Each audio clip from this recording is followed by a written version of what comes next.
Hello, hello, hello. What was that? Okay, today we're going to talk about pen testing, moving from art to science. Of the people in here, how many people have an interest in pen testing or do pen testing? So, wow, a lot of people, a lot of people. Well, the thing is, pen testers, frankly, we have a lot of problems. There's no real repeatability between tests. You have one tester do a test, you have another tester do a test, even the same tester. If I do the same test twice, the fact I'm going to get the same results, I mean, that's not even guaranteed. That's a big problem in terms of, providing useful results to our clients. It also then produces inconsistent results. Again, the results that we're producing, you can have the same person or multiple people run the same test, you still get different results each time. And that just, leads up to the third one of, it provides really limited value to our clients and really, degrades the whole testing process. So the key thing here is we really need measurable and consistent and repeatable results. In order to have the results be useful, they really have to be measurable, consistent, and repeatable. And this brings us to goal-based pen testing. And really the big thing with goal-based pen testing is knowing your client, because each person is going to have a different need based off of the type of person they are. So look at the business person. What are some of the business person's requirements for a pen test when it comes down to it? The first big one, price. Price is a big thing that is one of the big drivers of business. Other would be compliance requirements. Are there requirements around the compliance requirements around the use and test results to make sure that those fit their needs? So you get into this and you get into stuff like are the archive quality results. Are they producing products that are archive quality? Do they have anti-check washing features? That could be something that could be of interest to a business person. And then, finally, want to make sure, leak resistance is very important. Business people very concerned about appearance, need to make sure products that, are leak resistant. And then ease of use. You have a large business environment where, you're going to have a wide range of people. So you really need ease of use so that the whole population can use it. So what are some other requirements? Let's look at another large group, drafters and designers. And for them, they're also going to have requirements of, things like ease of use. Again, needs to be something, this is a tool they're using every day. It needs to be something that is easy to use and also has a good feel. If you're, spending 8 hours a day using something, it needs to fit very well, work very well, consistent line quality, consistent line width, line consistency, again, very important. Smudge resistance, to make sure that, patterns aren't smudged, lines aren't smudged, is just critical. And then also the ability to do fine detail is also just of the utmost importance for drafters and designers. Third group we'll look at are artists. For artists, consistent results, again, critical. This is their lifeblood that they're working on here. It needs to make sure they're consistent results. Smooth operation, if you're using it on a daily basis, has to operate smoothly. The feel is just critical. Ease of control. Being able to easily control, the flow, the design is just critical. Solid colors, and then finally fade resistance. If you're working on a piece for hours on end, and then 5 years later the pattern fades, you're going to have a really pissed off customer spend a lot of money on a piece of artwork that's then starting to fade. So now that we talk about kind of some of the goals there, the next big thing is let's figure out how we got here. So with that, we're going to go through a history of pens, kind of talk about how it is we got here, and what the problem is. 3000 BC, first evidence of reed-based pens being used. This was in the first dynasty in China. And on the picture there is an example of how a reed-based pen is used. They basically take a reed, which is a hollow plant, carve out the tip, carve it down to make a proper size. They dip it into ink. The ink actually gets sucked up into the pen, and then they write. Need to keep on dipping. That was the first recorded use of pens. Then 500 BC was the first actually written reference to pens inside literature, and that came out of India.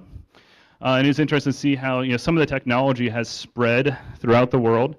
And then 100 BC, the quill-based pen became popular in Europe.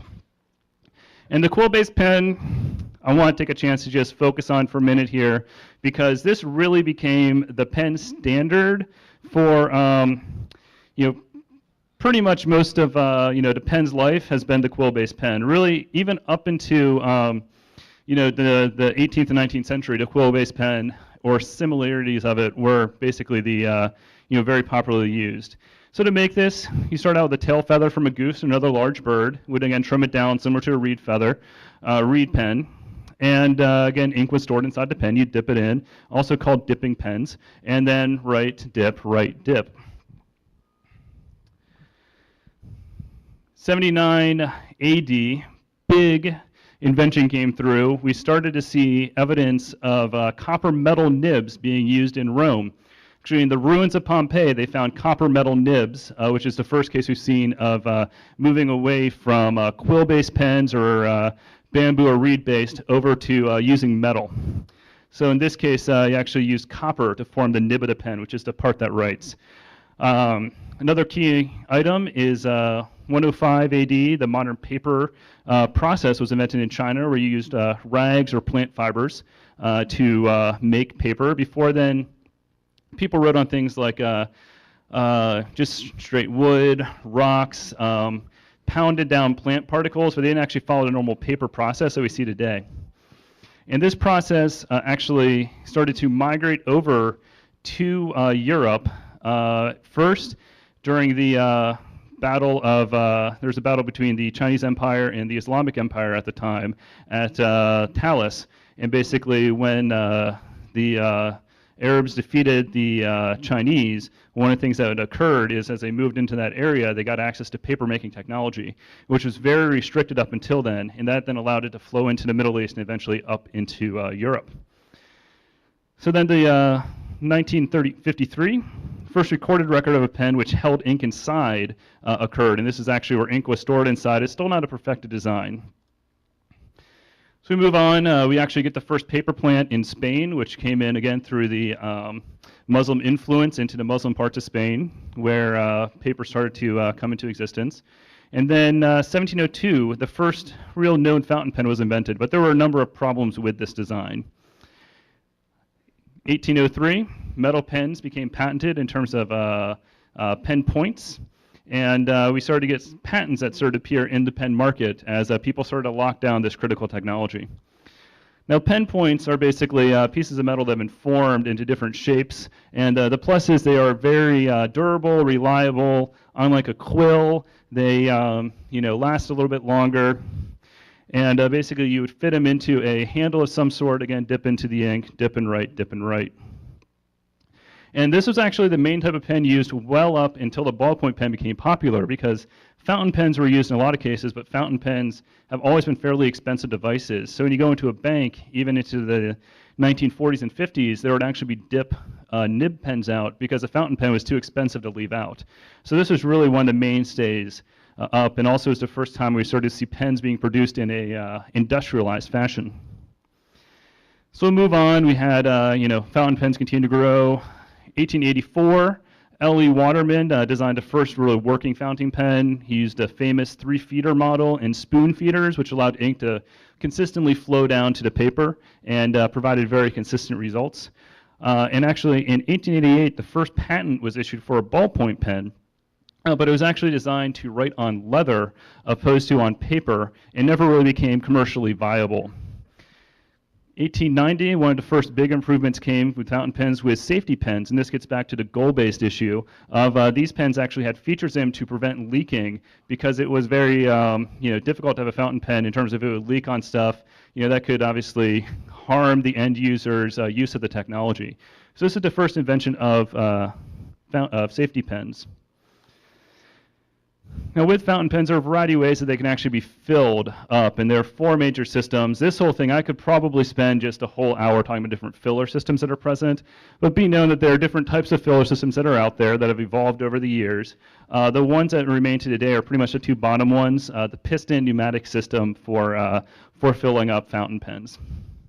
And yeah, key thing, I mean, for people in here that are not as into pens culture as I am, may not realize that, when you get into the finer pens, the pen and the ink are actually separate items.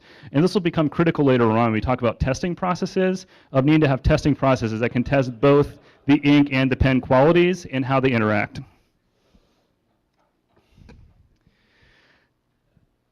Big improvement occurred in the 1920s. This is really when reliable, portable, and self-contained fountain pens emerged onto the market, and fountain pens really became a reliable writing implement.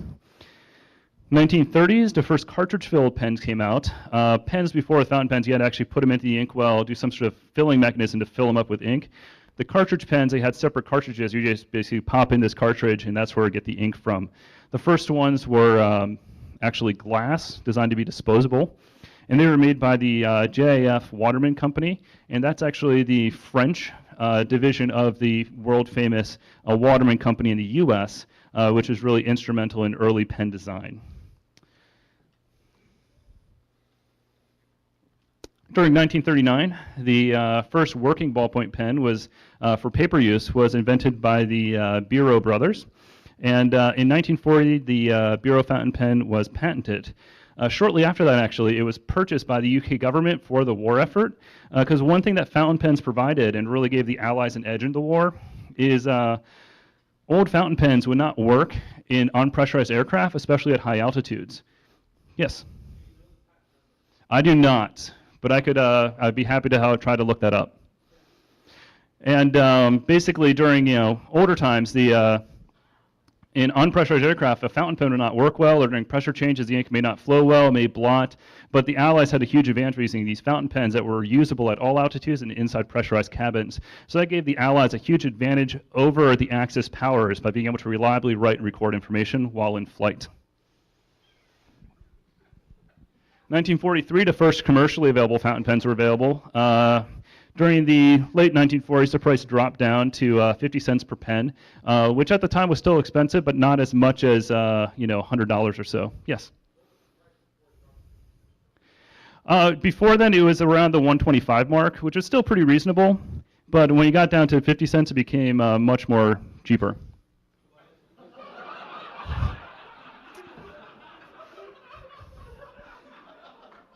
Basic math.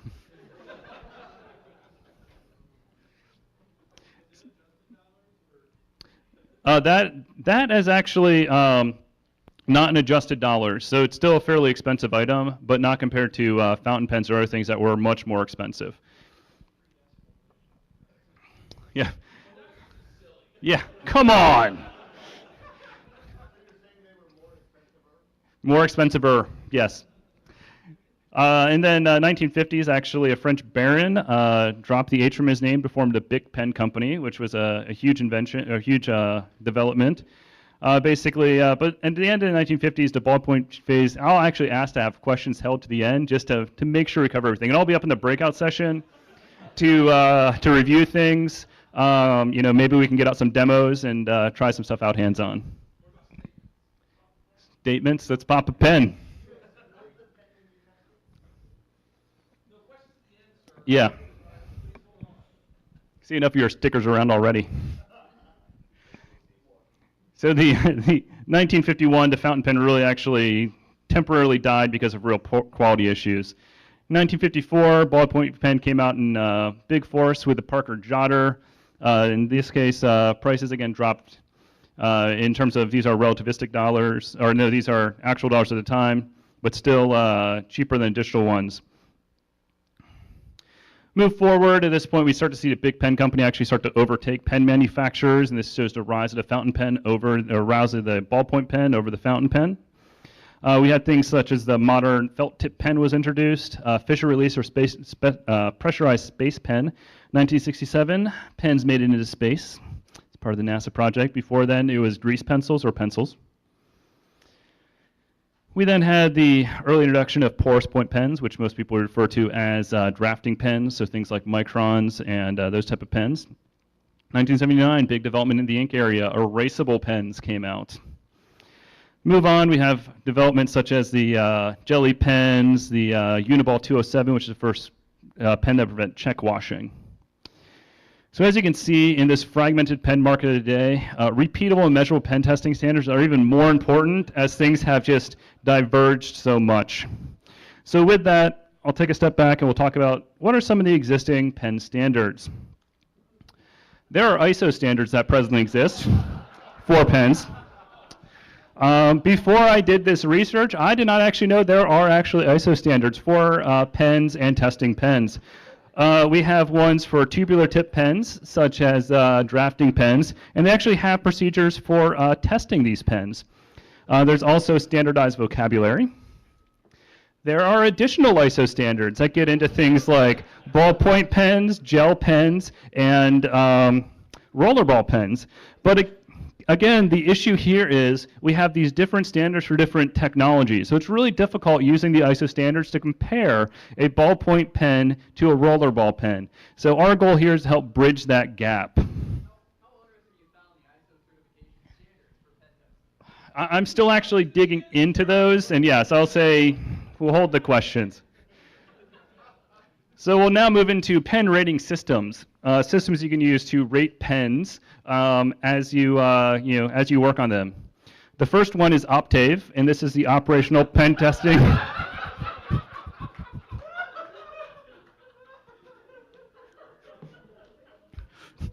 Pen testing and value equation. It was developed by PERT, the Pen Evaluation and Rating Team out of Pittsburgh. This system, you develop scenarios and then evaluate the pens against them. It is a qualitative approach to pen testing and really focuses on the operational values of pens, such as the reliability and total cost of ownership. Of course, there's the pair model, which focuses on which is the pen and ink rating system. And the big thing that pair introduces is the ability to actually rate the pen and ink together, since those are critical items. And this takes more of a qualitative approach. As you can see, we have a nice little flow chart here where you can flow down through the different characteristics and qualitatively measure the results. Those are kind of two competing standards. But really, all pen rating systems have one problem. The tester cannot provide reliable and repeatable results. So because of this, you still, garbage in, garbage out. We can't really get to the point where we're debating pen rating systems if we can't provide reliable data into those systems. So it's key that, again, we come up with a standard system here. So with this, I propose a line we can draw. The starting of a pen testing standard. First, the test process. First is paper selection. And with this, we want to standardize on paper types or different weights of paper. We decided to go with 20-pound online white paper. And we wanted to go with 20-pound because that way you can do the test, flip it over, see what sort of leakage occurs onto the other side. And since 20-pound is the most common type of paper used in an office environment, it allowed it to detect if leakage was occurring through the paper. You also want a medium tooth, which is the actual roughness of the paper. And medium tooth, again, is a good standard in terms of being able to test a variety of different pens. And actually, higher tooth paper can cause some problems with fountain pens, and then a lower tooth paper can cause problems with things like ballpoint pens, which can actually get proper rolling friction. So we went with medium tooth there to standardize that. And the other key is to have even weight distribution. When you get into cheaper paper, this is something where you look at stuff like moleskin books that have come into popularity in the US. The weight distribution on them is actually uneven. So if you start writing with a fountain pen at the top of the page, it'll look wonderful. When you get down to the bottom of the page, the weight has actually dropped a little bit, and you'll start to get splattering and splotching as it spreads out. So it's really key to make sure you have consistent weight across the paper, so a test at the top has the same results at the bottom. Because again, if the medium is changing, that could provide difficulties for the tester in making sure you're producing consistent results. So the general pen testing process, uncap the pen, draw 5 parallel lines 4 inches long in rapid succession, recap the pen, and analyze the results. So let's look at some of the analysis that occurs.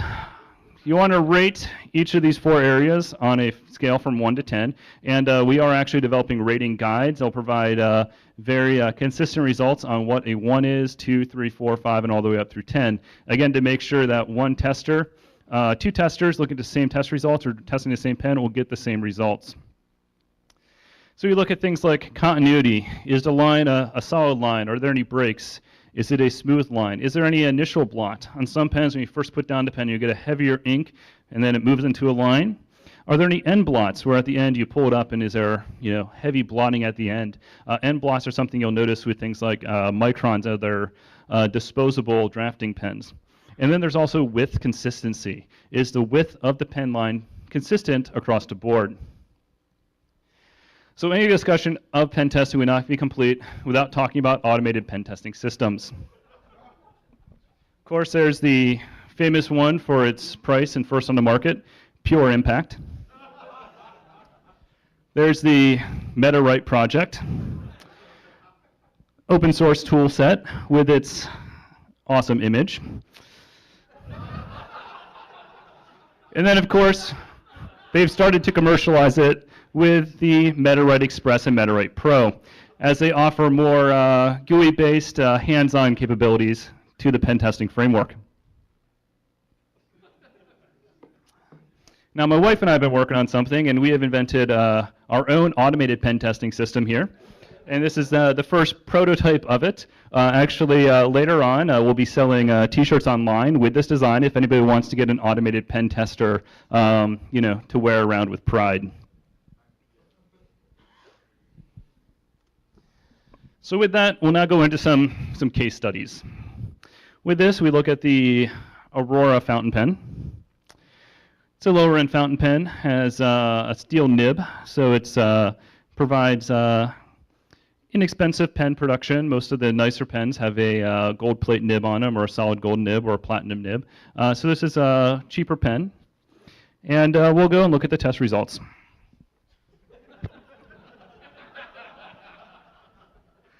So as you can see, color consistency is weak across the board.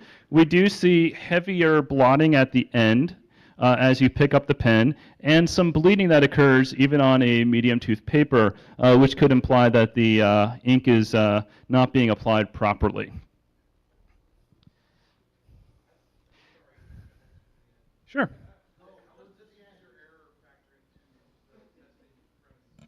How does tester error? User error, yeah, and that's something that we're still working on, but as we start to do this, we have a large testing community we're starting to fan out the results to, then compare what the results are to then figure out ways to improve upon that, because that is a huge concern. If you have a skilled pen tester versus an unskilled pen tester, you can often get very different results that can come out of it. Especially a concern as we start to move some of the pen testing process over to outsourcing them to third world countries and other places, where you get into different standards there. So that is something that we are definitely really looking at. That is possible. That is possible. I mean, you can get into problems with some of the more expensive fountain pens get rather big, and the kids really can't properly hold them. So that can be an issue there, but that is something that needs to be taken into account from a comfort point of view, because someone that has big beefy paws or a dainty person may find a pen different, and that's where we're really needing one area we haven't addressed is comfort. Yeah, I mean how they met. Yes, exactly. It usually does not, but again, this is stuff we're looking at. I mean, the key here is this is a first step down a very long road, and any long journey starts with one step.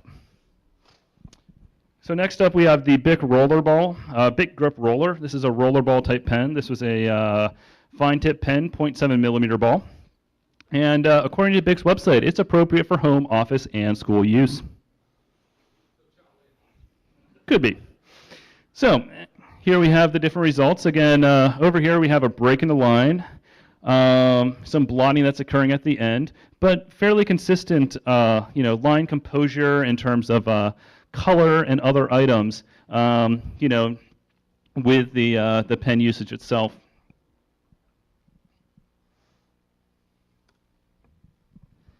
I believe this is our final example, the Lamy Safari. fountain pen, which is again a steel tip pen, medium nib. And in this case, we are using Aurora 5 ink inside of it. This pen, the ink is separate, so depending on the ink you use, it can also impact the performance of the pen. So here we have this, and I mean the results here are pretty telling. Very, very weak line drawing, lots of bleed over. You know, some of the stuff at the end, you're trying to get some color consistency, but it's also starting to blot up. So, you know, really, you know, pretty telling, pretty much says it all.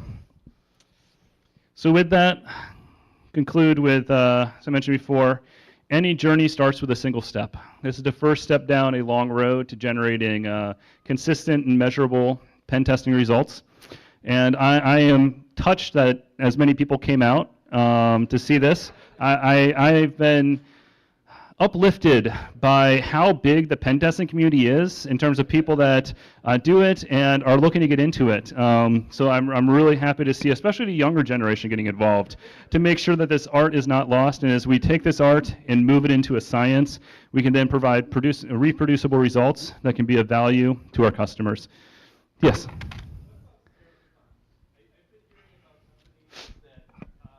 Have inferior pens and they are hiding the end blot failures in the serifs.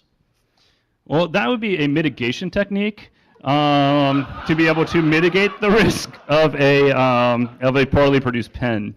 So I mean that can be if the business is accepting that risk of using that type of font style and is willing to provide training to their staff. Because the key thing there that also gets into the ease of use is if you need to then provide additional training to the staff. If you know you have a pen that costs $1 and then a pen that costs 50 cents, but you need to train your staff how to do serif fonts, then you're going to be getting into, you know, potentially the total cost of ownership would be less just to go with a higher quality pen. So Mick and I are wondering, with all this pen testing, are there black cap pen testers?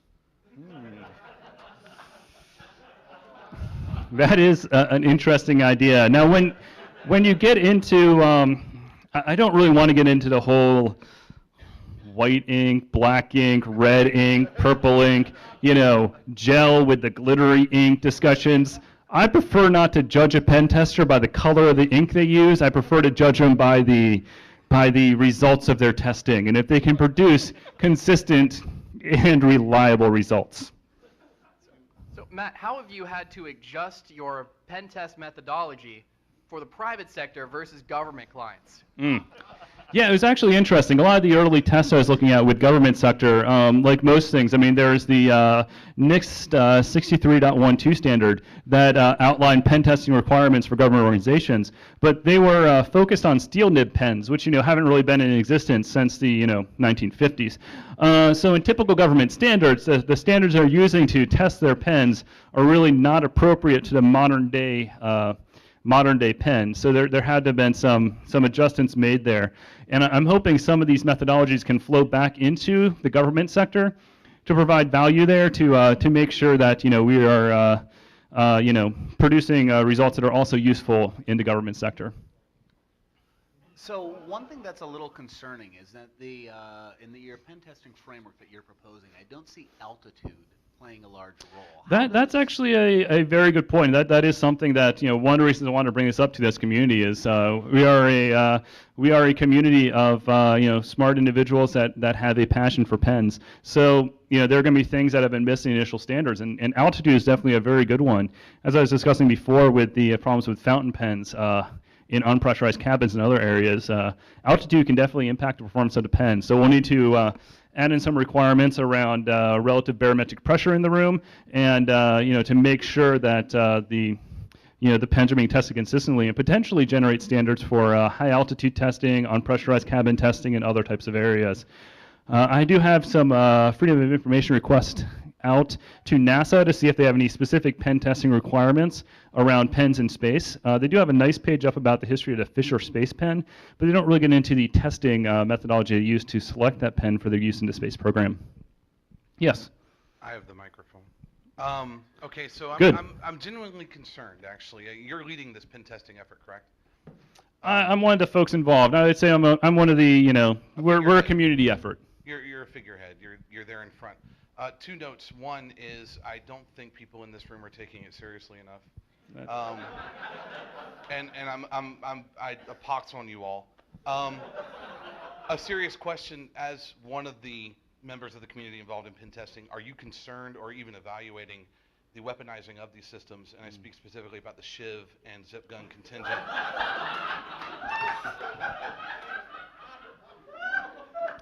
Yeah, I mean, anytime when you have a technology you love and you see it used to harm or hurt other people, it it definitely strikes at your heart. And that is one thing where I like to provide these results as information. I hold many workshops on teaching people how to use pens, proper use of pens, and I just hope they'll take that knowledge and use it in an appropriate manner, not to harm other people. But there are going to be people out there that may take that approach, and it saddens me when it occurs. But I try not to let that discourage me from spreading the wonderful information there is about pens. Thank you. Wait, we got more questions. Okay. We have a bunch, actually. Oh yeah, we got a half an hour left. We're good. So, Matt, I'm glad that you're bringing light to this important subject, and I was wondering if you could speak about some of the integrity checking that happens in the ISO process to make sure that the assessment is even from test to test to, say, avoid an instance where an assessor does a checklist very quickly, pencil whips the audit, if you will. Gotcha. Yeah. I mean, I don't like to use the P word, but that does occur. And it's interesting. It's really the testing, when they talk about integrity in the ISO standards, they're not as much looking at integrity of the test itself, which is one of the issues I'm trying to resolve. They're mainly looking at the archivability and the security of the ink itself, in terms of, will the ink that's used on a government document still be legible and readable 50, 100 years down the road. So when you talk about integrity, it's important to define those terms, because in the government sector and with the ISO standards, they're talking about the archive quality of the ink, not the integrity of the test. And that again is just one of the problems there of, you can have somebody which does not do the test properly. And in that case, I mean, you could have government organization that purchases pens that don't have proper archive capabilities, and 50 years from now we go look at their documents and they're faded. I mean, that's history that's lost. Hey Matt, do you have any interesting or inspiring words of wisdom to new and upcoming pen testers? I do. There's it's a broad world out there, and community is very important. Glad to see we have a community here. NOTACON provided space for people that can combine the art and technology of pens together into one area. For folks that are interested in this, I recommend to get more involved in the community. There's the Central Ohio Pen Show that takes place in the second weekend in October, which is one of the larger pen shows in the country, right down in Columbus. If you go down there, you can see lectures devoted to pens, pen culture, and really get involved. You'll find it's a very caring, giving community, and when you do get involved, when you give a little, a lot will be given back to you. Hey Matt, I have a question. Yes, so Dave. What do you want from us as the community? How can we help you improve this standard and help you? Because obviously it sounds like as the start of this project, there would be a follow-up to this. So what could we do to help you with that follow-up? Excellent question. And as I mentioned, any journey starts with a single step. Multiple hands makes a heavy load lighter. So the more we can pull in people to do testing, review these standards, the better it is. So once we come up with solid standards, we'll then need to have people to go out and spread the word and properly train people on how to do this test, to make sure that all corners of the world know how to properly test pens, and we can provide those consistent and measurable results across the board. Matt, I know there's a lot of controversy among the community. I want to know, where do you draw the line between a pen test and a pencil assessment? Mm-hmm.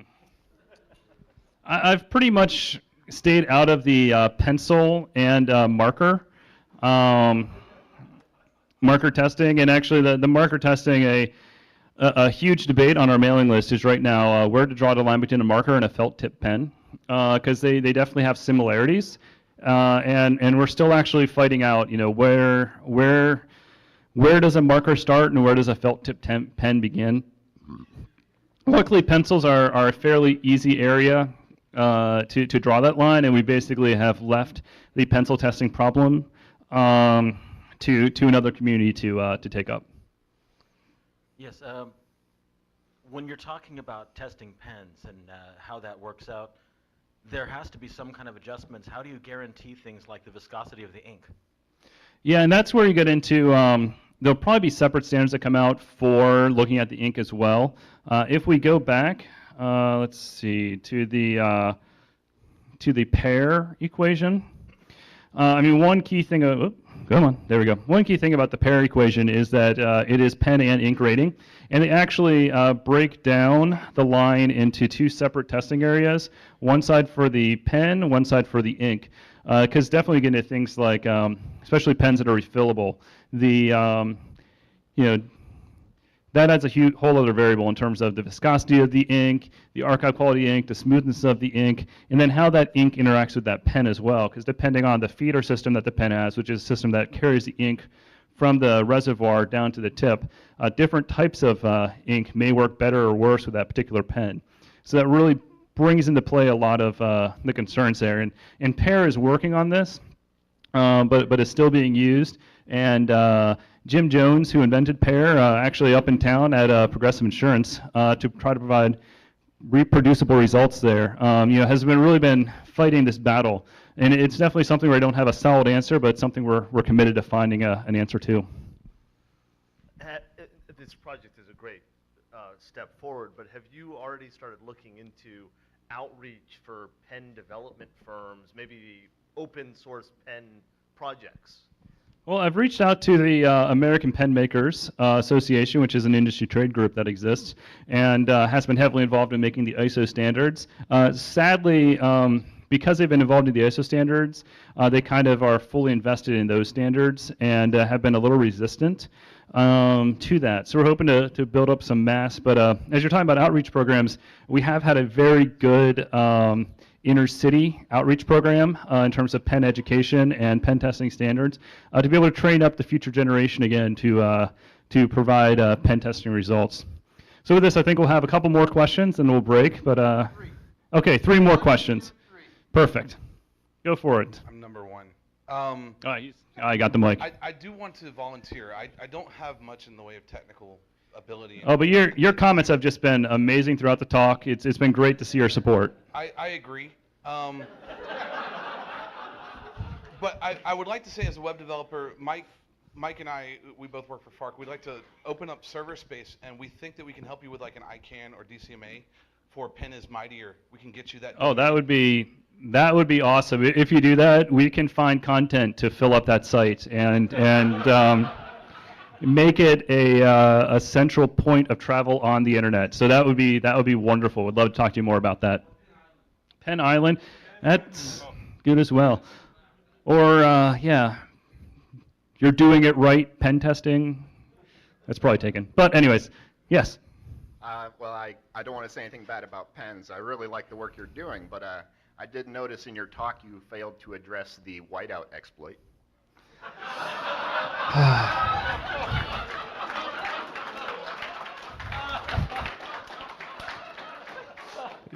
Anytime you start talking about pens or pen testing and you get into zero-day research or other disruptive technologies, that can open a whole other can of worms. As far as the whiteout testing goes, that can affect some of the ISO standards in terms of archivability of the pen, but doesn't really impact the use of the pens. Although an interesting area with rollerballs specifically, you actually need to be very careful when writing over whiteout because rollerballs have a much thinner ink and a ball that's easier moving, and it's very easy when writing over whiteout to actually have that clog the pen.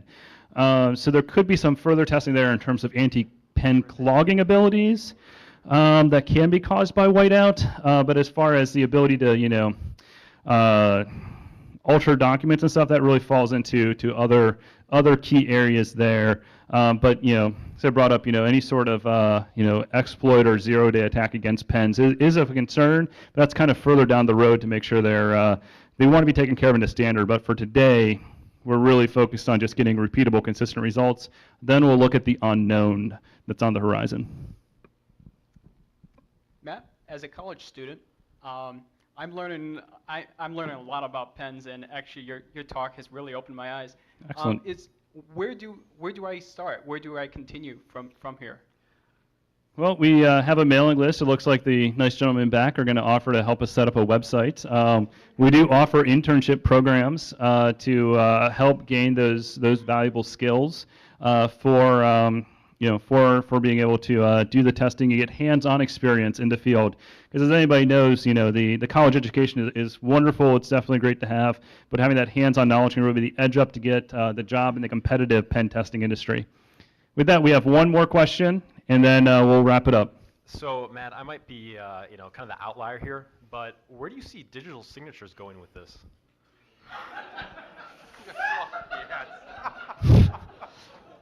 Well, we embrace changes in technology. As we went through the history of the pen, it is one that's really focused on technology and technological advancements. From the advent of the early reed pens up through, pressurized space pens that can work in a zero atmosphere, we have embraced the use of technology in pens. Presently, some amazing pen research is going on in Japan, where that's really become the forefront of pen technology. That's where the jelly pens were originally introduced just about 10 years ago. And digital signatures, we feel, there's definitely a place for them. We think that people that are going to like the use of pens, people seem to like the use of paper books, which are, they're kind of like e-readers, but they have these pages, and they seem to be pretty popular among people that like the hands-on tactile feel. So with that, I'd like to say thank you very much for coming out. I really appreciate your time. Mr. Neely will be available